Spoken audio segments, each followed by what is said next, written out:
¿Qué tal, Domingo? ¿Qué tal, Richard? Pues nada, estoy como mi querida Lina Morgan, emocionada y agradecida. ¿Por qué? Pues porque vinieron oyentes del podcast a ver las actuaciones en Madrid Muy de bien. 4 mujeres que se ríen de todo. ¿Y les gustó? Nosotros no lo anunciamos en nuestro No podcast. anunciáis. Yo un día pero te lo me invitan dije, a otros no. programas de radio donde vendo un poco el Pero yo pollino. te lo he dicho muchas veces que tienes que decir cuando tengas actuación en la sala Bululú, ¿no se llama? Eso es, ya te lo sabes. Me cago, porque yo he ido, ¿eh? Yo he visto ya la Tengo obra. que decir que todos me dijeron, ¿y dónde está Domingo?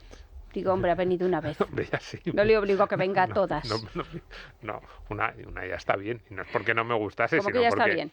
Hombre, Ya estuvo mira, muy bien. creo que nunca he ido a ver una obra de teatro más de una vez. Don Juan Tenorio y eso, pero ni siquiera era la misma representación. A mí me has visto ya 2 veces. Pero en distintas obras. Claro, una hice de retrasada mental y la otra de zombie. Ya, bueno, yo qué sé. Ya, ¿cómo eliges los papeles? Ahí no me meto. ¿Qué tal? ¿Cómo estáis? Bienvenidos a Economía para quedarte sin amigos.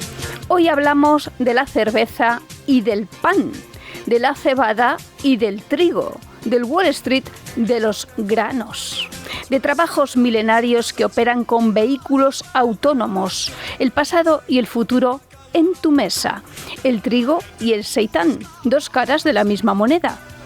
¿Qué haría la ecología sin tecnología? ¿Qué sería del campo sin la modernidad?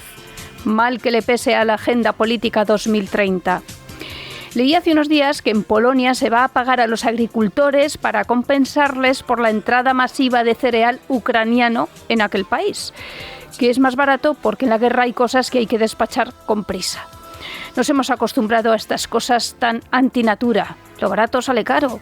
A la intervención para no dejar morir al símbolo también de la resurrección, el trigo. Para Máximo Décimo Meridio, el gladiador antifrágil, los campos de trigo alumbrados por el sol son su paraíso, su infancia, su tradición, su familia.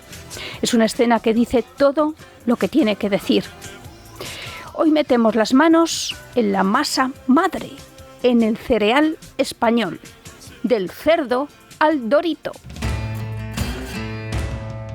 ¿Qué tal? ¿Cómo estáis? Bienvenidos a Economía para quedarte sin amigos. ¿Qué tal, Domingo? ¿Qué tal, Richard? Pues yo fenomenal.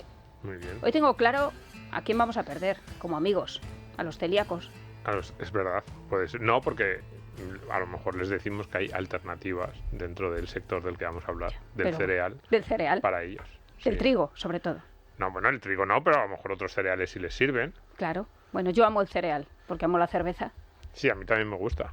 Claro. Sin embargo... Tú eres un gran defensor del cereal. Hombre... Porque sabes que ahora está más en boga lo de la proteína. Sí. Pero yo... A mí, por ejemplo, cuando estuvo aquí Marcos, que nos estuvo contando... Sí.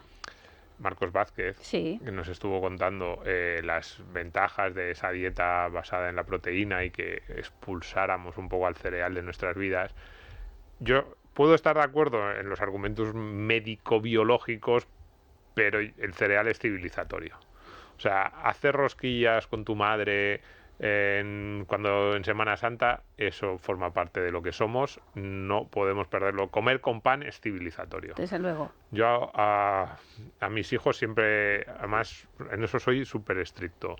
No podemos comer sin pan. Y mi mujer dice a veces, pero si luego no se lo comen, porque es verdad, mis hijos comen como poco pan. Y digo, me da igual.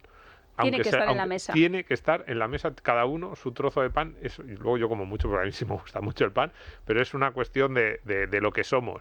Entonces, es verdad, podemos moderar el consumo de algunos productos no tan buenos, no tan civilizatorios, pero quitarlo por completo de nuestras vidas no me gusta. ¿Sabes qué imagen me viene a mí a la cabeza hablando del cereal? De la película Gladiator. ¿Te acuerdas cuando va por el campo de trigo Sí. con ese sol que entra? Lo digo porque como luego tú eliges la imagen que ponemos en los podcasts, búscala, pues porfa. mira, buscaré esa imagen. Sí, hay cosas que nos definen. Yo siempre digo, ¿qué define Europa, por ejemplo? Que es una idea que hemos tratado aquí en este podcast. Pues yo digo, si un extraterrestre estuviese mirando con una nave desde fuera y nos dijera, ¿qué tienen en común todos estos países? Pues yo diría, frente al resto de los continentes, yo diría, en todos los pueblos de Europa hay una panadería y una iglesia. Hay una cruz y una panadería. Son las dos cosas que definen. Por eso, por ejemplo, lo de la cruz no lo quieren quitar también. Dicen, no, es que eso no define Europa. Digo, ¿cómo que no define? Tú te vas a Estocolmo y a Huelva, a Dublín y a Atenas Y en ese camino que haces por todos los países de Europa, lo único que te vas a encontrar prácticamente en todos los pueblos, por no decir en todos, es panadería y cruz, iglesia. Pues eso es en parte lo que define Europa y por eso a mí me cuesta tanto, incluso cuando me dan buenos argumentos sobre que hay que reducir la ingesta, yo digo, es que esto es civilizatorio. Vamos a ver si conseguimos estar en buena forma, pero sin quitarnos el cereal. Bien, este es un programa que teníamos que hacer, ¿verdad, Domingo? Este es un programa que teníamos que hacer porque nuestro invitado nos lo pidió. Nos dijo, ¿habéis dicho algunas cosas? Nos debemos a nuestros oyentes, aunque no queremos quedarnos sin amigos. Dice, habéis dicho algunas cosas que están mal. Y entonces nosotros respondimos, hombre, es que de eso va el programa, de decir cosas que molesten un poco. No, pero hace unas semanas tuvimos un programa sobre agricultura, ¿sí? En el que comentamos cómo era la situación de la agricultura en España.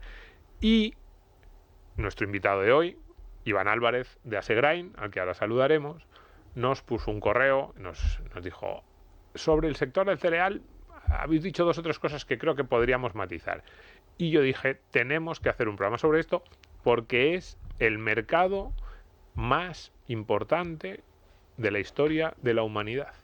Y esto que suena así como muy rotundo, alguien dirá, pero ¿cómo? Digo, búsquenme un sector que a lo largo de la historia de la humanidad, los últimos 4.000 años, nos podríamos ir muy lejos, pero desde luego los últimos 4.000 años haya tenido tanto impacto en nuestras vidas, tanta importancia en la economía de todos los países en los que se ha ido desarrollando, tenga tantísimas referencias históricas, no hay ninguno que tenga más, que haya tenido más relevancia que el mercado del cereal. Y en España también ha sido muy importante y lo sigue siendo. Así que, Iván, buenos días. Bienvenido. Hola, buenos días.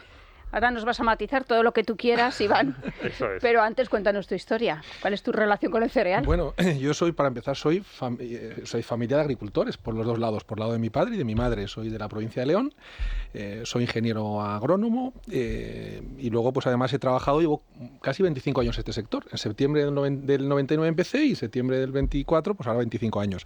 He trabajado, antes de estar en Asegrain, he trabajado en una cooperativa muy grande que hay en Palencia, se llama Agropal. He trabajado en el mayor fabricante de harinas de España, que es Harina Vilafranquina. Cuando vais por ahí, por Arévalo, ves una fábrica muy llamativa, pues ahí. Y qué bonitas son las fábricas de harina, me encantan. Y esta además es especialmente bonita, además. Y luego he trabajado en Cargill. Cargill es el mayor trader o comerciante de granos del mundo, es una empresa americana. Y luego en 2010 pues inicié mi camino solo, o mi camino individual, en una empresa que se llama Asegrain, y que desde entonces pues hemos ido creciendo. Esta empresa tiene 4 patas. Una pata es la intermediación comercial, es decir, nos dedicamos, somos una especie de inmobiliaria, ¿vale? Tenemos compradores de cereal y vendedores de cereal y tratamos de juntarlos. Luego somos agricultores también, tenemos fincas que explotamos, sobre todo de regadío, en la provincia de León. Luego participamos en negocios de inversión y recientemente hemos empezado con una consultora a ayudar a empresas a invertir en Argentina. Argentina es un país que ahora se ha puesto de moda, el campo en Argentina va a tener un desarrollo muy importante. Y, bueno, o sea que ya están interesadas las empresas en Argentina. Sí, siempre, ha habido un giro siempre lo ha habido. Lo que pasa es que la situación política, lógicamente, ayuda. Yo en Argentina he estado varias veces y siempre ha sido un país muy interesante agrícolamente, que va a ser uno de los países punteros en los próximos años. Lo que pasa que, bueno, por determinadas razones, pues ha llevado a que la situación se haya complicado. Bueno, Milei estuvo en España y se reunió con empresarios. Sí. Claro. Y cuidado, que siempre lo decíamos el otro día cuando hablábamos de agricultura, lo repetimos hoy. El sector agrícola siempre a veces se desprecia, o se hace una caricatura como poco sofisticado, propio de personas que, bueno, que no se... ese agricultor un poco atrasado se enfrenta en la comparativa con otros segmentos de la economía que aparentemente son más modernos y sin embargo, fíjate, ya nos está diciendo Iván, solo hay que ver a lo que se dedica él, a esa intermediación, ese comercio de granos a escala mundial, esos mercados de futuros. No es nada fácil, no es nada... es verdad, tú ves un campo de trigo y a lo mejor es parecido a como era hace 200 años, pero cómo es el sector es muy diferente y de eso viene a hablarnos... incluso casi como a la bolsa esto. Sí, es que... Bueno, es que es la bolsa, que realmente los mercados de materias primas agrícolas cotizan en 2 mercados principales, en Chicago y en Francia, en París, en Euronext, y entonces es como la bolsa, obviamente, con sus fluctuaciones y cualquier alteración económica o cualquier alteración geopolítica, pues lógicamente le afecta. ¿Por qué tiene que importar cereal España, por ejemplo? Bueno, España es un país... tantas preguntas. Claro, esto fue una de las cosas que era importante. Esa es la primera pregunta, sí, vamos por ahí, ¿por qué tiene que importar? Pero en esa imagen general dices, en el episodio de agricultura lo que nosotros planteamos es que España tiene una serie de fortalezas agrícolas en la aceituna, el olivar, somos el primer productor mundial. En vino, frutales, hortalizas, salió también en la parte de ganadería, pues el cerdo.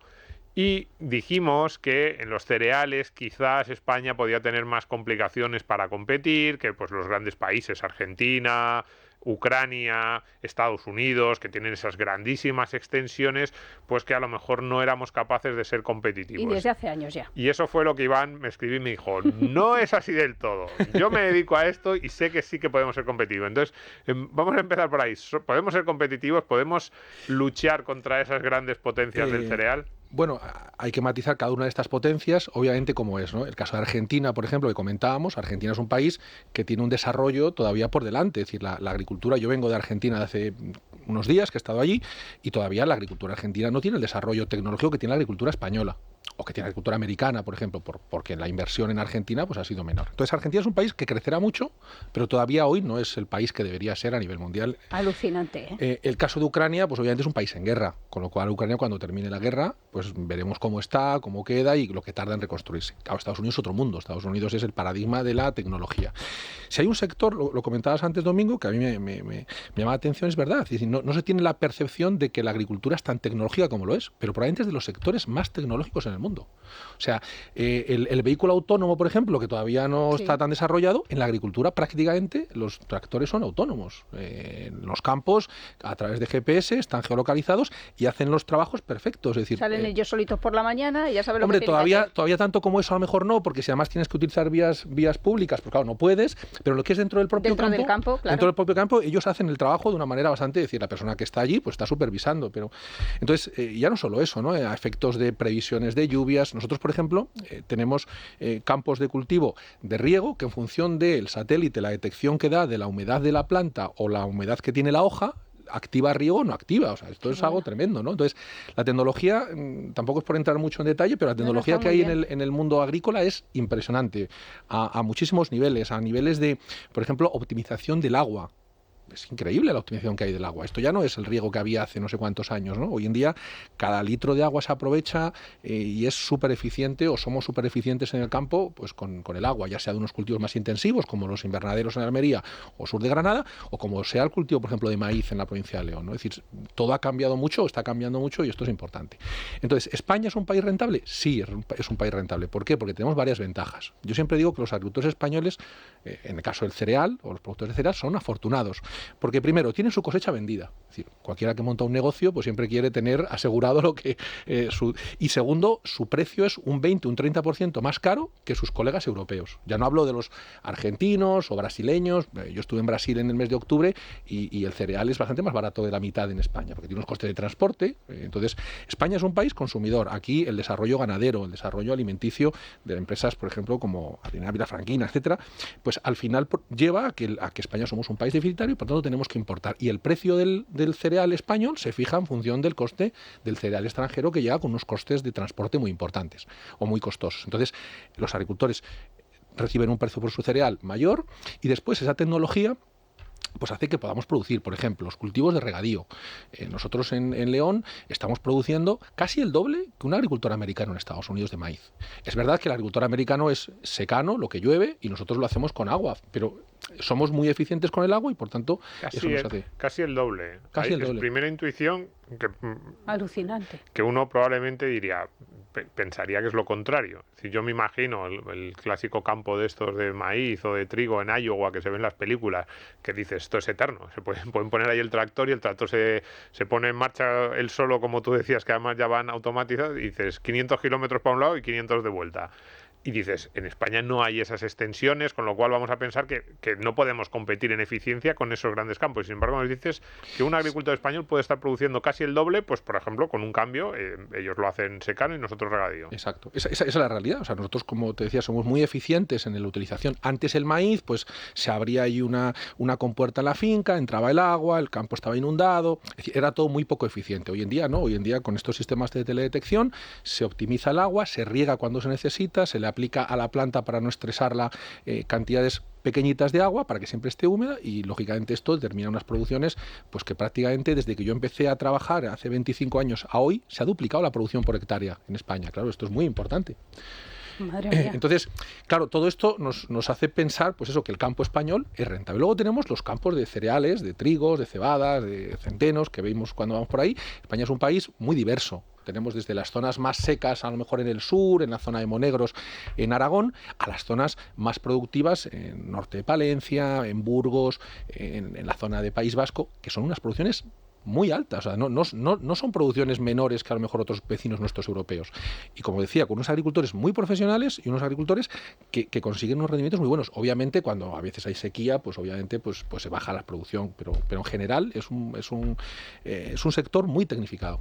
Y decías antes, te he querido entender que encima nosotros somos más baratos, con lo cual, si en el mercado internacional se está vendiendo más cara, somos competitivos. No, somos más caros. Nosotros somos un país, España es un país deficitario. Es decir, aquí el mayor consumidor de cereales son los fabricantes de pienso y por ende los fabricantes de porcino, de carne.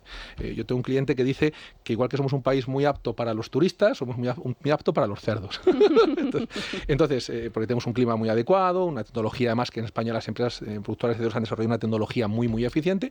Entonces, España tiene que importar, para que os hagáis una idea, un año normal entre el 30 y el 50% de sus necesidades. La campaña pasada, que fue un poquito de sequía, pues se importó más. El año pasado, por dar una cifra así, que tampoco me gusta mucho dar demasiadas cifras, se importaron en torno a 25 millones de toneladas de cereales. Un año normal se producen en torno a 22, 23 y se consumen 36, 37. O sea, que entre 30 y 50 los años normales, y cuando hay más sequía, pues sube un poquito este porcentaje. Entonces, eso lo que nos hace es que el precio del cereal lo fija el mercado internacional.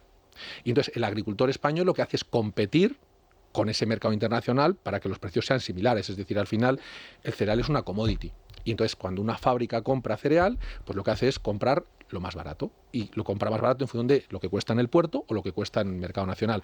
Luego jugamos también con las proximidades. Es más barato probablemente llevar cereal desde Francia o desde Ucrania a Cartagena que montar el cereal en un camión en Palencia y llevarlo a Cartagena. Entonces luego jugamos un poco con este tipo de cosas, ¿no? Entonces, somos exportadores, porque claro, si luego miras los balances y dices, ¿cómo puede ser que seamos tan deficitarios y a la vez seamos exportadores? Claro. Porque, por ejemplo, en el caso del norte de Portugal, pues desde Castilla y León está más cerca el norte de Portugal que el sur de España, logísticamente, ¿no? En un camión o en ferrocarril.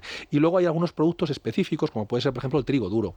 España es un productor de trigo duro y el trigo duro más español es bastante apreciado a nivel internacional. Y todos los años, en función de la cosecha que haya, pues exporta un porcentaje de trigo duro. Bueno, ahora vamos a entrar en más detalles. ¿Tú sabías que mi tía Anita y mi tío Segundo vendían todos los cereales para alimentar a los animales de las granjas que había cerca del Escorial? No tenía ni idea. Pues sí, tenía una tienda que se llamaba antes de Piensos. Eso es una caja de sorpresa, Richard. Y antes de seguir con los cereales, hoy domingo tenemos que hablar de un clásico de Legalitas. Legalitas Contigo Negocio. Una gran noticia para los emprendedores, Richard. Desde luego. Si tienes una empresa o vas a arrancar una empresa, Legalitas te ayuda a gestionar lo más difícil, el día a día. Es que es muy difícil. Y tanto. No. Los autónomos lo sabemos, los pequeños empresarios. Yo ahora estoy montando una empresa con un par de amigos. No sabes lo difícil que en muchas ocasiones siente uno que es enfrentarse a la administración, la burocracia, la apertura de una empresa, que debería ser muy sencillo, no lo es. Una vez que ya la has abierto, el día a día. Pues Legalitas ahora ha puesto en marcha un programa especializado, un servicio de gestoría profesional para autónomos, para pequeños empresarios. Ya pensábamos normalmente en Legalitas como un servicio de asesoría legal, pues también ahora gestoría profesional. Sí, Legalitas te ofrece un servicio global de asesoramiento jurídico con abogados expertos y de gestoría fiscal y contable. Contarás con tu propio gestor personal. De esta manera podrás tener centralizados todos los asuntos de tu negocio. Además, puedes contactar con ellos por teléfono o internet. Esa tranquilidad que da tenerlo todo controlado, Domingo. No, es que te da muchísima tranquilidad. Mira, ¿sabes lo que me gusta mucho además de Legalitas, de esta campaña? Fíjate lo que pone al final, dice, que nada te pare. Que nada te pare. Esa idea de no puede ser, ahí voy a insistir mucho, no puede ser que haya un pequeño empresario en ciernes, alguien que quiera montar un negocio y que diga, es tan costosa la burocracia que no lo voy a hacer. Por eso es tan importante este tipo de iniciativas. Que no paren tus sueños. Bien, si eres oyente de Es Radio, ahora tienes un mes, el primer año, gratuito. Teléfono 900 100 665. 900 100 665. Legalitas, contigo negocio. Hoy no te contaba a quién estamos escuchando. Tengo que decir que la primera canción es para mí la banda perfecta de cualquier sección de radio. A mí me gustaba más la primera que esta, que parece que está como enfadada. La primera es redonda. Bien. Bueno, es que vienen del post-punk. Ya sabes que me ha dado por ahí. Vale. Un grupo del 76. Siouxsie and the Banshees. ¿No te suena Siouxsie? No, me suena a los Sioux, a las películas. Bueno, es que por ahí viene. Pues su cantante, su vocalista, desde luego, con ese nombre, con el Siouxsie, fue una de las referentes y es una de las referentes de todas las bandas que luego hemos estado escuchando, los indies. Ellos empezaron con el post-punk, pero luego han evolucionado y han hecho también un pop más colorido y los has escuchado además en películas. ¿Ah, sí? Sí, por ejemplo la de Batman de Tim Burton. Ah, sí, esa sí la vi. Ya sabes que yo no veo películas modernas. A partir del año 2010 el audiovisual está vetado. No, porque son muy pesados los directores de ahora. Solo veo a Clint, a los clásicos, a los Woody clásicos. Allen, pero al resto ya no les Hay veo. que ver de todo se aprende. Aunque sea para decirles que no estáis inventando nada. Ahora te sientas a ver una película y te sueltan una chapa política. Así que yo prefiero ver los clásicos y ahí estoy más tranquilo. Bueno, pues esos grupos de larga carrera, que además luego siguió ella en solitario, y bueno, tienen 11 discos de estudio, y luego por separado pues también han continuado, y además en España han venido a tocar en varias ocasiones. Qué pena que me los he perdido. Pues sí, pero pues estamos a tiempo, Estamos ya sabes. a tiempo de ir, ya sabes.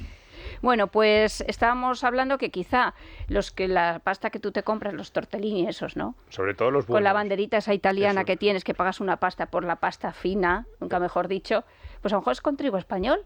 Sí, eso nos ¿No, estaba Iván? diciendo Iván a micrófono cerrado, que a los italianos y a los que van ahí Eso es trigo duro. la pasta exquisita, esa que cuesta una pasta también en el supermercado, no la de marca blanca, sino esa que va en un paquetito así más Dices, fino, venga, hoy vale. que les encanta el trigo duro Espagueti de español estos. porque parece ser que la pasta sale mejor. Bueno, efectivamente, no solo los italianos, en España hay productores de pasta también que hacen también productos muy, muy interesantes y se hace con trigo español. Entonces, una parte del trigo se autoconsume en España para hacer pasta y otra parte se exporta. Esa es otra intuición. Hoy Iván me está destrozando todo lo que yo tenía pensado. Bueno, todavía no hemos ido a por ello. Esa es otra Que se prepare. intuición que reta lo que yo tenía en la cabeza, y es: los cereales son una commodity y el trigo es siempre igual. ¿Qué diferencia? ¿Cómo puedes tú, no solo por el producto, sino también establecer algo que te separe de tus competidores, también pues a la hora de fijar un precio?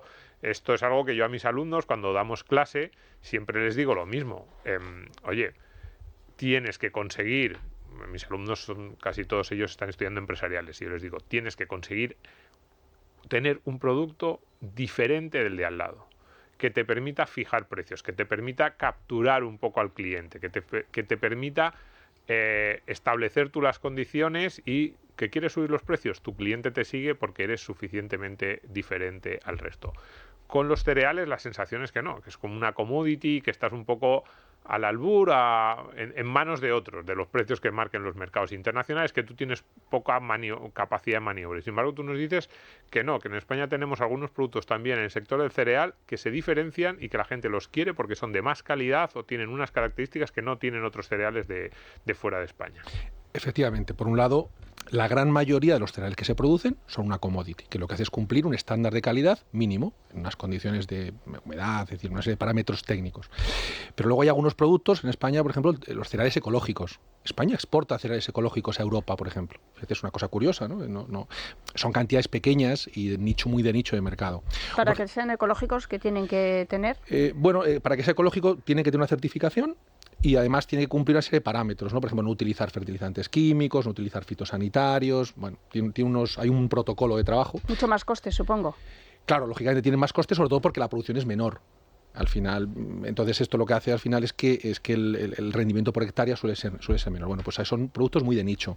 Luego, por ejemplo, otro producto que no es tan de nicho, pero que es muy apreciada a nivel internacional, es la cebada para hacer cerveza, que comentabas antes. ¿Y es verdad que en lúpulo? España... Bueno, el lúpulo es más una cosa muy de nicho aquí en España. Además, de hecho, España es importador de lúpulo. Pero en el caso de cebada, España es uno de los principales productores de cebada del mundo. Es una cosa que tampoco a veces lo conocíamos, ¿no? Está entre los países de mayor producción de cebada del mundo. La cebada, una parte se destina a producir cerveza, en España más o menos un 10%, aproximadamente 10-12%, y el resto va para alimentación animal. Pues la cebada cervecera española es un producto de muy alta calidad y muy apreciada, primero por los malteros que hacen la malta y luego por los cerveceros, porque tiene unas características que le hacen probablemente mejor que la cebada que se produce en Europa, por temas de humedad y etcétera. Entonces, y luego hay, por ejemplo, trigo duro, o hay una serie de cosas. Comentabas un poco a la hora de diferenciarte. Claro, cuando tú produces una commodity, tu diferenciación es vía siendo eficiente en la producción. Y nosotros nos hemos convertido en muy eficientes en la producción, con unos estándares de calidad muy, muy elevados, y esto hace pues, que el producto español, pues, lógicamente, pueda competir con ese producto internacional que viene de otros países. Antes nos preguntábamos por qué se importa cereal, básicamente es para dar de comer al ganado. Bueno, para el consumo interno. Hay tres, yo diría como tres grupos de consumo. El principal es la fabricación de alimentos para ganado. El segundo es la fabricación de alimentos para humanos, ya sea, por ejemplo, harinas para hacer pan, o los snacks, esto que nos tomamos de maíz, etcétera. Y luego el tercero, el grupo industrial. España tiene varias fábricas o varias industrias, unas de etanol, otras de almidón, que es sobre todo con maíz, que exportan en Europa. Por ejemplo, el etanol, una parte del etanol, que al final es gasolina, que estamos obligados por la normativa europea a introducir como mezcla en las gasolinas, una parte de la que se consume en Europa es producida en España. Eso tampoco lo sabía. Pues hay tres plantas muy importantes, una en Galicia, otra en Salamanca y otra en Cartagena, que exportan pues una parte de la producción de etanol. Es decir, se consume, eso surge a partir de maíz, entonces con el maíz se produce ese etanol y ese se vende para gasolina. Y una parte de esa producción de maíz termina siendo alimento para ganado también. Es decir, más o menos un tercio de lo que se consume de maíz va para como alimento, como subproducto para alimento de ganado. ¿Qué más hace? Bueno, yo tenía aquí la pregunta de ¿qué hace España? Ya nos has dicho cebada, trigo, maíz. Por cultivos, el cultivo principal es la cebada, después trigo. El cultivo principal es la cebada. Yo creo que intuitivamente, si le preguntáramos a la gente en la calle, nos dirían trigo seguro. Sí. Trigo o maíz. La cebada entraría... Claro, bueno, Iván ha hablado de los snacks de maíz, ¿son tan famosos? Bueno, los snacks, cualquier cosa que te tomas, los doritos, los conos de maíz, o sea, eso viene a partir, esos snacks surgen a partir de maíz. Yo les llamo siempre las puñetas esas. Los aperitivos. Sí, no, pero que para los aperitivos son la patata frita es patata, pero luego todas esas cosas que no sabes muy bien lo que son, que vienen en bolsas de colores un poco raras, todo eso te pones a mirar y siempre es pues maíz. Ya ves cómo estamos. Sí, hay industrias muy importantes en España que hacen ese tipo de productos, en Extremadura, en Valencia, en Sevilla, o sea, es un mercado interesante. Luego el almidón, es decir, uno de los principales destinos del almidón es la producción de cartón. Ahora con esto que se manda a todas las casas a través de internet, pues uno de los... O sea, del cereal se hace el almidón y del almidón se hace cartón. Se hace cartón. Sí. Otra cosa que no sabíamos. Ni idea. Sí. Y en España hay una planta hay tres plantas importantes, una en Cataluña, otra en Aragón y otra en Valencia, que se dedican a partir de maíz, hacen almidón y producen estos diferentes usos. Entonces, pues esto es un poco lo que tenemos en España. Es decir, tenemos una industria, ya no solo una producción muy eficiente, sino además tenemos una industria muy competitiva. Diversificada, que hace muchas cosas. Sí. Arroz no hemos hablado. Bueno, el arroz es un mercado más de nicho. Es un mercado más específico. Además, el tema del arroz es que la eficiencia del agua no es muy elevada y estamos en un país seco, porque el campo tiene que estar inundado, hay mucha evaporación. Entonces, el cultivo de arroz, aunque es un cultivo muy de nicho y es un cultivo muy tradicional de España, a efectos de los grandes números no es uno de los cultivos importantes. Con los de las legumbres no habláis. España cada vez produce menos legumbres, es una cosa curiosa. De hecho, una parte importante de la legumbre que se consume en España se importa. Una parte de, por ejemplo, Argentina y otra parte de la zona de los grandes lagos en Estados Unidos, algo también de Turquía, pero España es un país que como producción no tiene elevados niveles de legumbres. Qué disgusto. Eso tampoco lo sabíamos. O sea, los garbanzos y las con lo que lentejas, me gustan los garbanzos, es mi comida favorita. Y lo están haciendo en Indiana o en Iowa. Sí, hombre, hay algunos, los que son IGP, o sea, vale, pues sí, hay una cosa muy de nicho, pero el gran volumen es importación. Lo traen empresas españolas, lo envasan y nos lo venden. ¿La judía asturiana? Eso será la parte de nicho. Pero a mí es que no me importa tampoco. Quiero decir, si el garbanzo está bueno, yo no soy muy obsesivo. Aunque, somos liberales. No, con el producto fresco más, con el producto envasado, pues bueno, pues de donde venga nos parece bien. Pues todo esto yo te iba a preguntar también, entonces, hemos visto ya cuáles producimos, ¿Cuáles exportamos? Más o menos nos lo está diciendo. ¿Cuáles son nuestras principales necesidades de cereal? Bueno, pues mira, ahí hablábamos antes de por ejemplo, el caso del trigo. El trigo para producción alimentación humana, pues los trigos son distintos, obviamente en función del nivel de proteína. Hay unos trigos de proteína muy alta que en España, por la climatología que tenemos, cuesta producirlos. Entonces, esos normalmente se importan. Entonces, por orden de volumen, el producto que más importa es maíz, lógicamente, porque es el destinado a alimentación animal, y de hecho los orígenes principales suelen ser pues Brasil y Ucrania. Algo también de Francia, pero Rumanía, Bulgaria, pero principalmente Brasil y Ucrania. Después se importa trigo. Si cogemos, por ejemplo, los datos de la campaña pasada que da el Ministerio, pues de maíz se importaron 15 millones de toneladas, de trigo 8,5 y de cebada 3,9. La cebada una parte de la cebada y el trigo es para alimentación animal y luego otra parte para alimentación humana. Ya has tocado uno de los puntos clave, que es Ucrania. Ahora hablamos. Y la guerra de Ucrania y los aranceles.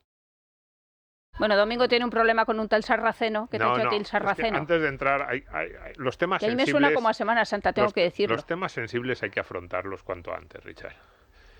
Tú ya sabes que yo Traemos aquí a Iván para hablar de lo que a ti... Sí, en fin. no, porque además estará mi mujer escuchándonos. Tú ya sabes que yo soy... A ver, Cristina. De los de las tiendas gourmet, de los del tipo ahí vestido de campesino.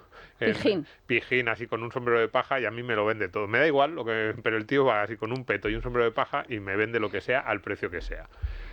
Pues espárragos, Es porque ese es el de la carretilla. Los madrileños así carretilla, tontitos de que no tenemos ni idea del campo es lo que hacemos, nos engañan. Bien. Y entonces ahora en Madrid se ha puesto muy de moda, en cada esquina hay estas panaderías pijas que tienen así una zona de cafetería también, que te ponen ahí sus bollos, y entonces tú vas ahí, hogazas, trigo sarraceno, espelta, ¿no? Y te meten unos sablazos por la hogaza bueno, espelta. que tienes que llevar una carretilla para llevar el pan, porque encima pesan. Muy interesante. A mí me gustan mucho. Yo las compro. ¿Que pesen? Yo pago, me las llevo aunque pesen y están bastante buenas. Pero entonces, Iván, dame así con el mazo en la cabeza y dime, ¿eres un madrileño tontín de los que no sabe nada? En realidad da más o menos igual, o sí, hay diferencias entre todos esos tipos de cereales, merecen la pena ese tipo de nuevos panes que nos están vendiendo. ¿Tú cómo lo ves? Bueno, hay varias cosas. Una de ellas es la parte desde un punto de vista de salud. Hay gente que no puede tomar gluten, entonces hay que tomar panes sin gluten o panes que procedan de otros cereales que no tengan gluten, con lo cual ahí pues obviamente eso es un mercado. Después, el tema de los panes especiales, lógicamente son panes que se venden mucho más caros y tienen su mercado, y es un tema de gusto. A mí, por ejemplo, no me gusta el pan de centeno, no me gusta el pan de espelta, a mí me gusta el pan trigo blanco, de trigo blanco y un buen pan, ¿no? Un pan tradicional. Pero es un tema de gustos. Sí que es verdad que este tipo de panes lo que están haciendo es que la gente vuelva a comer pan. Hubo un momento determinado en el que dejamos de comer pan porque parece que el pan se dejó de poner de moda y era una cosa como, en fin, y además tampoco se cuidaba demasiado en los supermercados, se vendía el pan así como algo de... Y en las gasolineras y congelado. Exacto. Y ahora de repente ha nacido la cultura del pan. Hombre, es que las pistolas aquellas de plástico que había en los 80 y los 90 en las panaderías de Madrid es que eran un delito. Y ahora tú coges unas hogazas ahí crujientes. Sí, incluso el pan blanco, buenísimo. ¿Te apetece?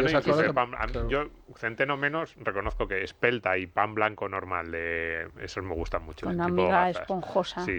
Lo que pasa es que no tenemos que olvidar que, salvo tema, por ejemplo, de temas de pan sin gluten o cosas así, la base no deja de ser harina normal de trigo. Lo que pasa es que luego se le añaden otras cosas, pues ya sean semillas, a otros le añaden pasas, aceitunas, he visto en algunos. Nueces, qué ricos. O sea, una parte, salvo que sean panes específicos hechos sin trigo como tal, que los hay. Sí, centeno, trigo sarraceno. Exacto, por ejemplo, el pan de centeno que nos dicen, pues lleva una parte de centeno, pero la parte principal es harina de trigo normal. Lo que pasa es que luego se le añade centeno y hace que se ponga oscuro y tenga un sabor más intenso y tal. O sea, quiero decir que todo eso al final yo creo que es positivo porque vuelve a sumar el consumo. O sea, está justificado que yo pague los 6 o 7. Tú sigue, yo por la cultura del pan. Eso es. Sí, no, claro me critican mucho, casi cada día. Yo hablando del teatro, es necesario que exista una Lina Morgan y un teatro comercial para que luego también se llenen las salas pequeñas. Y es que es así, que la gente vaya al teatro. Bueno, pues ahora vayamos al otro tema polémico, Ucrania. Venga, Ucrania. Tenemos que comprar a Ucrania por la guerra de Ucrania. Nos ha hecho mucho daño el trigo que llega o los cereales que llegan de Ucrania. Bueno, con Ucrania hay mucho mito. Y todas las penas que pasamos parece que vienen de la guerra de Ucrania. No es cierto, porque obviamente hay otras cosas distintas. Es verdad que Ucrania está primero físicamente cerca de España. Y España somos un país deficitario, por tanto es fácil, obviamente, con esa proximidad geográfica. Ucrania está más cerca que Brasil, por ejemplo, o más cerca que Estados Unidos, o más cerca que... Por tanto, es normal que le compremos más, ellos siendo exportadores y nosotros somos siendo deficitarios. Obviamente, cuando ocurrió la guerra de Ucrania, lo que pasó es que uno de los players del mercado internacional desaparece y el resto de los que pueden ofrecer, ya sea Estados Unidos, ya sea Brasil, ya sea Francia, ya sea... pues dicen, hombre, si uno desaparece, pues nosotros vamos a aprovechar. Y eso fue lo que provocó en su momento una subida muy importante de los precios de los cereales, porque de repente, pues, alguien que estaba en el mercado deja de estar. Ahora después, ¿qué ha pasado? Pues con el corredor famoso, etc., pues bueno, Ucrania ha vuelto a ser otra vez player en el mercado. Es verdad que con ciertas limitaciones y, lógicamente, con menor producción. Y los que estamos en el sector sospechamos que parte del cereal que sale ucraniano no es ucraniano, que a lo mejor puede ser cereal ruso, que sale vía Ucrania y ya está, ¿no? Entonces, bueno, pero no deja de ser un mercado interesante a nivel... ¿Pero tiene prioridad a la hora de vender Ucrania? Bueno, no es que tenga prioridad, es que pensar una cosa, el cereal en una zona de guerra tiende a valer cero. Entonces, claro, alguien que tiene un almacén con cereal en Ucrania, lo que quiere es venderlo cuanto antes. Y aunque le paguen un poquito menos, prefiere venderlo. ¿Por qué? Porque si te lo roban o si te mandan una bomba, tu cereal vale cero. En una zona de guerra no te aseguran los almacenes de cereales. En España un almacén de cereales está asegurado. Y si hay un incendio, hay un problema, pues el seguro responde. Allí no. Entonces, ¿qué ocurre? El que tiene cereal lo quiere vender cuanto antes. ¿Eso qué provoca? Provoca una salida masiva de cereales. Y hombre, y si tú tienes que llevar cereal, pues ¿dónde lo llevas? ¿Dónde lo consumen? España es un país que estamos en la Unión Europea, que somos un país serio, que pagamos, que aquí se cumplen los acuerdos, etc., y entonces por eso recibimos mucho cereal de la Unión Europea. Entonces, el saldo de estos últimos 2 años, ¿cuál es para los agricultores de cereal? ¿Cómo está el sector ahora mismo? Quiero decir, 2022 lo que ocurre es que se disparan los precios del cereal, con lo cual en teoría eso es bueno para el agricultor porque bueno, va a cobrar más por su cosecha. También se disparan los precios de la energía, eso entra en el lado negativo porque los costes suben muchísimo. Desde 2022 empiezan a bajar los precios, pero por lo menos yo estaba viendo las cifras del Ministerio de Agricultura, siguen por encima de lo que era habitual en 2019-2020, es decir, el saldo en cuanto a precio de la materia prima es positivo, el saldo de la energía, aunque también se ha moderado, sigue siendo negativo, probablemente también está más cara la energía que en 2019-2020, y encima ahora está ese factor que hablaba Nuria de esas informaciones que salen de que desde Ucrania nos está llegando grano mucho más barato, que los agricultores europeos están protestando. ¿Cuál es el saldo del sector en estos 2 años? ¿Nos ha venido bien, mal o regular la guerra, el conflicto? ¿Estamos mejor o peor de lo que estábamos en 2021? Bueno, hay que matizar alguna cosa, porque claro, en la agricultura, principalmente secano, que es donde se producen los cereales, lo que nos influye es el clima. Tú puedes controlar mucho los costes, pero si tu producción pasa como la campaña pasada, que se reduce casi a cero, pues es todo pérdida, obviamente. Quiero decir, entonces ahí, aunque el precio sea más alto, no te compensa. Obviamente, por ejemplo, la campaña que vamos a entrar ahora, la cosecha que va a empezar dentro de unos días, pues la cosecha es una cosecha ya bastante abundante. Entonces ahí... Bueno, va a ser un buen año. Va a ser un buen año. Es verdad que se ha sembrado menos superficie. Luego, si queréis, comentamos por qué, pero no va a ser tan espectacular como la de 2020, precisamente porque se ha sembrado menos superficie. Pero realmente ahí sí que para el agricultor es rentable. Porque aunque el coste aumente, si tu producción es alta, pues lo compensas. El problema es cuando tienes unos costes más elevados, como ocurrió el año pasado, y tienes una cosecha, es que fue cero en algunos sitios. O sea, la cosecha del año pasado de España fue de las más desastrosas de la historia. Yo de hecho, a nivel ¿Y por la climatología? Por la lluvia, por la falta de lluvias, sí. En el caso del secano, el regadío, pues no, pero en el caso del secano sí. Yo, en los 25 años que llevo trabajando, probablemente fue la peor cosecha de la historia. Ostras. Entonces, claro, eso... La peor cosecha de los últimos 25 años. Otra cosa que yo creo que el ciudadano medio no tenía en la cabeza. Sabíamos que había habido sequía, que había habido problemas, pero no tanto. Y ojo, y se mejoró un poquito al final, porque a final de mayo llovió un poco y en las zonas que cosechan más tarde, sobre todo a mitad norte de España, pues todavía recuperó algo, pero hubo zonas en Castilla-La Mancha, zonas en Andalucía, que no se cosecharon directamente. ¿Y por qué se ha cultivado menos superficie? Bueno, las razones... dejarlo ahí colgando? Claro, las razones del descenso de la superficie de cultivo de cereales es porque la propia política europea nos lleva ahí. Vaya. Entonces, claro... se prima, por ejemplo, la siembra de, no sé, pues de cosas que luego no producen. Se prima, realmente. quiere decir, se subvenciona. Claro, se obliga desde la Unión Europea. Desde el punto de vista político a plantar cosas que tú crees que no tienen mucho sentido y se incentiva. Se están quitando hectáreas de cultivos rentables. Totalmente. Mira, esto sí que es muy marciano. Pero ojo, pero ya no solo, fíjate, no solo os digo eso. No solo se obliga a esto, sino que además se obliga a dejar una parte de la superficie sin cultivar. Es lo que se conoce tradicionalmente como barbecho, ¿no? El barbecho es una técnica tradicional que viene de la época de los romanos, que vale, que hoy en día con la tecnología que tenemos no es necesario hacer barbecho para dejar descansar la tierra. que el agricultor decida en su campo qué es lo que tiene que hacer. Pero fijaros, la obligación del barbecho no solo es en las zonas de secano, también es en las zonas de regadío. Es verdad que este año lo han quitado, porque bueno, ha habido cierta presión después de las huelgas estas de los agricultores, Sí. pero la normativa sigue siendo la misma. La superficie de barbecho obligatoria es entre el 5 y el 10%, dependiendo de las zonas, y esto es un problema. Fijaros, por ejemplo, nosotros en la zona en la que yo tengo la explotación, es una zona de regadío en la que el agricultor nos hemos gastado una barbaridad de dinero en poner una infraestructura, como os decía antes, muy eficiente para optimizar el agua en nuestras fincas. Las comunidades de regantes han hecho un esfuerzo muy grande para tener una tecnología para la gestión de los riegos, etcétera. Y el propio Estado, es decir, todos, con nuestro dinero, nos hemos gastado un montón de dinero pues, en hacer balsas, en hacer canalizaciones hasta las fincas, etc. Es decir, se ha invertido mucho dinero. Bueno, pues de ahí, entre el 5 y el 10%, nos obligan a dejarlo sin cultivar. O sea, ¿os imagináis un restaurante al que le digan, oiga, usted tiene que dejar el 10% de sus mesas sin utilizar? O al, no sé, el colegio o la universidad que le digan, usted el 10% de las clases no lo puede utilizar? Esto es la famosa Agenda 2030. Claro, esto es sí. verdad, los planes de Europa, y es verdad que precisamente por el cambio climático hay que dejar zonas sin cultivar. Pero es que eso no tiene ninguna base científica. ¿Es por el cambio climático? Porque yo te iba a preguntar cuál era la razón. Lo que está claro es que Europa ha entrado en una senda que no incentiva la producción. Y claro, y hay países como España que necesitamos la producción porque somos un país deficitario. Entonces, para nosotros es muy importante producir más. Hombre, en el plan del campo a la mesa, que está registrado precisamente esto, se justifica por el cambio climático y por la defensa. Pero es que el cambio climático es un cajón desastre Claro, por supuesto, en el que caben muchas sí. cosas. Sí, si no me preguntes lo que es. Si no queremos cultivo de proximidad, quiero decir que si no lo producís vosotros en León, nos va a llegar de Brasil o de Ucrania. Claro, no tiene es que ningún sentido. Es un contrasentido. Una tonelada de maíz brasileño, por ejemplo, yo estuve en Mato Grosso en el mes de octubre, tiene que recorrer 2.000 kilómetros en camión hasta llegar a un puerto. Ahí se monta en un barco y tiene que venir desde un puerto brasileño a España. Y desde ahí se monta en otro camión y se lleva a una fábrica que está en Valladolid. No tiene ningún sentido, obviamente. Ninguno. Pero estos son los criterios. Fijaros, mira, en el caso del maíz, por ejemplo, Estados Unidos, que es un poco el sitio del cultivo de maíz, hay campos de maíz que llevan 100 años cultivándose año tras año. Pues nosotros en España, la normativa, y en Europa, por tanto, cada 3 años tienes que dejar de cultivar maíz uno y sembrar otra cosa que produce menos. ¿Os imagináis un restaurante que esté especializado lo que tienes que hacer claro, con tus tierras, con tu propiedad, con tu dinero? En vender pescado y que le digan cada 3 días el cuarto no puedes poner pescado. A mejillones. Sí, o carne o...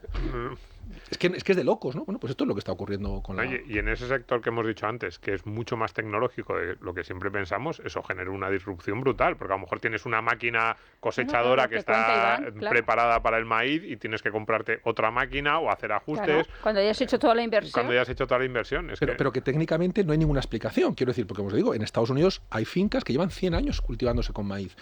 No hay ninguna limitación. Entonces, es todo, yo creo que una suma de... Vamos a ver, la PAC surge en un momento determinado como una buena idea y es una forma de que en Europa tengamos alimentos disponibles y alimentos baratos. ¿Qué ocurre? Como ahí hay dinero, pues se utiliza y ahora lo que se está consiguiendo dinero es que... de nadie, bueno, como decía Carmen Calvo. Exacto.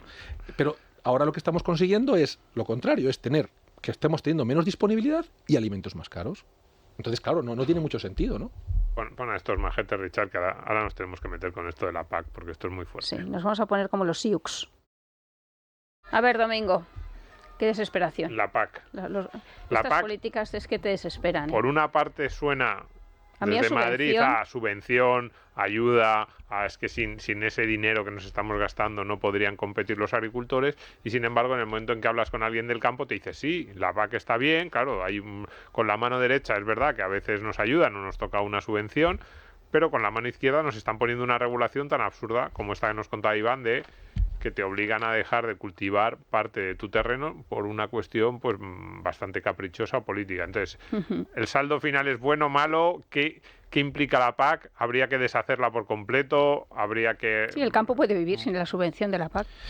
Bueno, la subvención de la PAC surge precisamente para eso, para tener alimentos competitivos y disponibles. Y de esa forma, es decir, esto no es gratis, ¿no? Y para poder hacer eso, obviamente lo que hace es se subvenciona. Bueno, esto ya lo teníamos. ¿Qué ocurre? Cuando ahora lo que se hace es una deriva medioambiental y lo que se hace es tomar decisiones no basadas en métodos científicos, sino en temas más de opinión, pues lógicamente lo que nos lleva es a que el precio de los alimentos terminará subiendo porque hay menos y la disponibilidad, lógicamente, pues será un problema. En algunos casos, ¿no? Nosotros nos hemos acostumbrado a que la cesta de la compra en los supermercados tenía que ser barata. Pero esto, si seguimos con esta deriva de la PAC, pues no será así. PAC que va unida hemos hablado hasta ahora solo de los productos, de cómo pues os obligan a cultivar menos, pero también los métodos de cultivo y la forma en la que se desarrollan las explotaciones también está muy controlada. Lo que nos decían aquí el otro día, pues Javier Santa Cruz, por ejemplo, cuando hablábamos de agricultura y ganadería, que había inspectores de bienestar vegetal, eso me encantó, lo de inspectores. Entonces, para los cereales también hay inspectores de bienestar cerealístico o el uso de la energía, el uso de el manejo de la materia prima, el manejo del producto una vez ya terminado a la hora del transporte. ¿Son tantas las regulaciones como intuimos los que no conocemos mucho el sector? ¿Es tan desquiciante dedicarse a esto? Es más, o sea, hacer la declaración de la PAC, yo soy ingeniero, llevo muchos años trabajando, he hecho máster y me cuesta. O sea, fijaros a ese nivel. Es muy complejo cuadrar todo. Pero más allá de eso, una de las cosas que se ha puesto un poco como así en tela de juicio es el famoso cuaderno digital o cuaderno de campo. Ahí es donde, ahí es un sistema donde Bruselas lo que quiere es que los agricultores apunten todo lo que hacen, qué utilizan, cómo lo hacen. Claro, entramos en un tema de competencia. ¿Y por qué? Bueno, pues para tener más controlado todo. Claro, ¿no? el gulag. Claro, esto es el gulag del campo. A mí no me lo piden, porque a los periodistas no nos piden que anotemos cada minuto de nuestra jornada. No des ideas. Eso es cierto, no tenemos idea. Pero entonces, ¿por qué a un periodista no se lo piden y a un agricultor sí? Bueno, pues esta es una de las claves. Puente ya va por ahí. Es una de las claves, ¿no? Entonces, claro, imaginaos un restaurante, yo siempre vuelvo al restaurante, imaginaos un restaurante que ha conseguido hacer una receta muy exclusiva y eso le permite a él pues atraer muchos clientes, que tiene que poner ahí lo que usa, cómo lo usa, dónde lo usa, cuánto lo usa. Es decir, es una información que termina llegando pues puede llegar a tu competencia, ¿no? Y al final el agricultor pues compite con otros agricultores o con lo que sea, ¿no? Entonces, es un tema que es muy complejo de gestionar. Entonces, esa parte, pues claro, todo esto muchas veces el ciudadano de a pie no lo sabe, pero es uno de los grandes problemas que tiene o con los que se enfrenta el agricultor. Lo comentaban en las huelgas de estos meses pasados. El tema de la burocratización. O sea, es impresionante la cantidad de documentos, la cantidad de información que pide la administración. Has hablado varias veces de las huelgas de estos meses pasados. ¿Qué pedían? Es que al final, sabes que había como una especie de distorsión del mensaje. Nosotros le dedicamos un programa y es verdad que recibimos varias críticas sobre el enfoque del programa, pero es verdad que no sabíamos muy bien al final qué se pedía. Si se pedía más subvención, más dinero, menos política, porque además ellos sí que la solución también la ponían en la misma política. Entonces, yo creo que desde ese programa también vimos un poco que había cierta incongruencia en esa posición. Bueno, yo siempre critico, cuando sale este tema, siempre critico que quizá la comunicación no se ha hecho correctamente. Yo le escuchaba a Tommy Rode, que es un youtuber, que una de las cosas que decía es que protesta el campo para que la gente coma más barato. Y esto es verdad. Luego es verdad que la problemática del campo es distinto un agricultor de Almería que la de un productor de Palencia, ¿no? Por decir algo, con lo cual ahí habría que entrar ya en otro tema. Sí, en el detalle. Pero hay cosas, por ejemplo, como es esto que digo, el cuaderno digital, como es el tema de la burocratización, el tema de políticas que no tienen ningún sentido ni desde el punto de vista científico ni desde el punto de vista económico. Entonces yo creo que es una suma de cosas que al final termina llevando pues a este hartazgo, ¿no? Por parte de la gente del campo. ¿Por qué ha sido este año, el año de las huelgas? Es verdad que en Europa ya veníamos de 4 o 5 años de bastantes protestas. El movimiento aquel de los chalecos amarillos en Francia no era exactamente o no eran solo productores agrícolas ganaderos, pero estaba en el campo. La carestía de la energía y de los combustibles fue casi lo que lo desató. Pero ¿por qué este año ha explotado en España? ¿Ha habido algo más? Nos has dicho a lo mejor la cosecha del año pasado que fue muy mala. ¿Qué ha ocurrido este año para que parezca que en casi cada país europeo están surgiendo protestas agrícolas? Cuidado, en Holanda, con un partido que ha sido el más votado y ya llegando a la política y ya con un peso en el discurso, en el debate público que probablemente en las últimas 3 décadas no había tenido el campo. En la política española hubo en su día un partido agrario. Bueno, las grandes revoluciones a veces surgen por cosas mínimas, ¿no? En Francia una de las cosas fue que cuando dijo la reina que si tenían hambre comieran croissants, ¿no? Pues algo así. Es decir, esto viene un poco, España se suma un poquito más tarde que otros países europeos, porque ya la llama se había encendido en Holanda, se había encendido en Alemania, ya venían, antes de que en España empezaran las protestas masivas, ya venían ahí. Entonces, bueno, pues simplemente fue un movimiento que se fue sumando a un poco a la protesta. Es verdad que ya digo que hay una serie de cosas que son comunes en todos los agricultores y en todos los países, y otras luego son más específicas o menos. Y quizá aquí lo que ha faltado un poco es la comunicación o gestión de la comunicación en algunas materias. ¿Hay países abusones y privilegiados por la política europea? Bueno, Francia siempre ha sido un país un poco beneficiado, obviamente ellos tienen mucho peso, la agricultura es muy potente y bueno, pues de Nosotros hecho, compramos a Francia muchísimo, ¿no? Sí, de hecho, pero además... Primero o segundo país, ¿no? Importador. Sí, hay una serie de cosas que le compramos a Francia. De hecho, además allí se tomó como un tema de Estado y el propio primer ministro se involucró en ese tema. En España quizá no se lo tomaron tan en serio, pero bueno. Ya, no nos toman en serio. No se os hace mucho caso desde la política a los agricultores. Pues bueno, realmente se hace poco caso. Es un segmento de población pequeño y como al final muchas veces en la política se mide por volumen de votos, pues claro, los votos agrícolas son poquitos.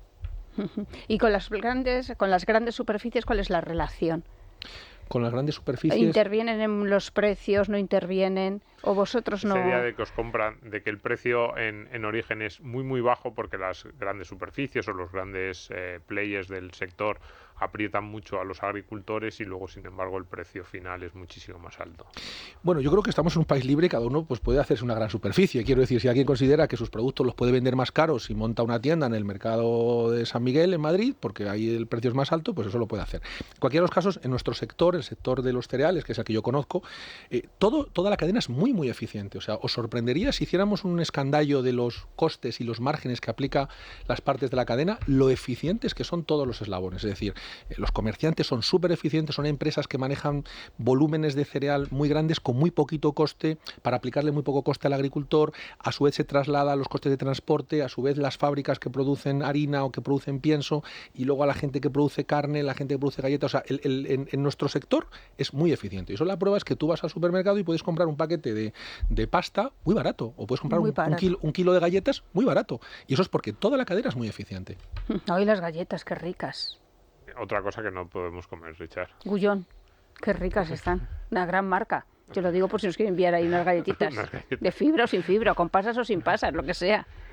Habrá que ir a visitar la fábrica Gullón también. Habrá que ir a visitar el campo. A mí me gusta mucho. Yo que voy mucho de Madrid a Asturias, siempre que paso por Castilla... Pues lo mismo Iván nos puede hacer una ruta por una fábrica de harina. Cuando vosotros queráis. Yo se lo digo a claro mis que hijos, sí. digo, mirad Castilla, lo bonita que es, me encanta. Además, en esta época justo yo creo que es el momento más bonito. Entre abril y junio, porque están todos los campos preciosos de color, es espectacular. Así que pues ahí iremos. Oye, pues hemos aprendido un montón de cosas. Un montón. ¿Se te ha quedado algo, Iván? Que traías ahí bien los apuntes. Bueno, ¿Alguna reivindicación que claro. quieras hacer? En principio, con quien meterte. Es tu programa. No, bueno, yo sí me gustaría pedir libertad para que el agricultor, en este caso el productor, pueda hacer lo que quiera.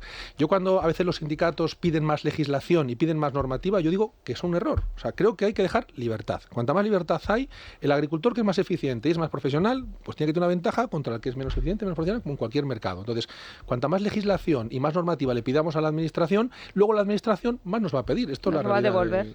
Claro, es un espejo. Entonces yo lo que pido es que haya libertad. Es decir, llevamos, como ha dicho antes Domingo, miles de años cultivando cereales. Los agricultores son muy profesionales. Dejemos que los agricultores cultiven de la forma más adecuada, dentro de un orden y dentro de unos límites. Pues nada, 100% fíjate. de acuerdo, no puede haber mejor final Vamos, para este programa. Desde luego. Y Argentina, el mercado de Argentina, que ahí se abre. ¿Qué noticia nos ha dado, eh? Pues nada, el próximo viaje de Iván. Sí, me voy con él. A importar trigo. Milei, vengo con Iván. Escúchale. Vamos a comprar grano. Nos vamos. Qué interesante, ¿verdad, Domingo? Interesantísimo. Y fundamental. No conocemos lo que nos rodea. Nuestro día a día no lo conocemos. Cuando yo he dicho antes que es el mercado más importante de la historia de la humanidad, de verdad que creo que no es una exageración. No sé si ha habido un producto que haya estado tan presente durante tanto tiempo, que haya conformado culturas. Claro, aquí es decía antes que en Europa es el trigo, el centeno también, cebada, pues en Asia sería el arroz, el mijo, el maíz que vino de América. y sin embargo lo despreciamos. Está poquísimo en las noticias todos estos temas de los que nos habla La Iván. soja también es de nicho, ¿no, Iván? Aunque te hayamos despedido. En España no se produce apenas soja. ¿Ah, se no? hace algo de soja para alimentación humana. La soja en España, el gran consumidor de soja en España son los animales y el aceite. Entonces, Todo eso viene sobre todo de Brasil, Argentina y Estados Unidos.